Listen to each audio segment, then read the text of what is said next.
చెప్పుడు మాటలు వింటే జీవితం బూడిదవుతుంది. సంసారాన్ని నిలబెట్టుకోండి. పక్క వాళ్ళ మాటలు విని నాశనం చేసుకోకండి.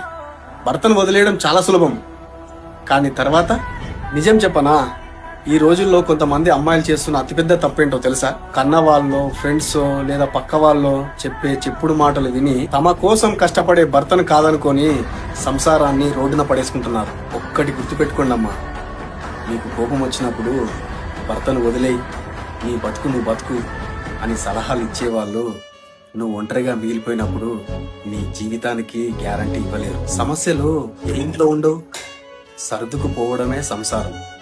పక్కనోడి మాటలు విని సంసారం నాశనం చేసుకుంటే చివరికి మిగిలేది కన్నీళ్లు, ఒంటరితనం మాత్రమే. భార్యాభర్తల బంధం ఇద్దరి మధ్య ఉండాలి, అందులో మూడో వ్యక్తికి చోటు ఉండకూడదు.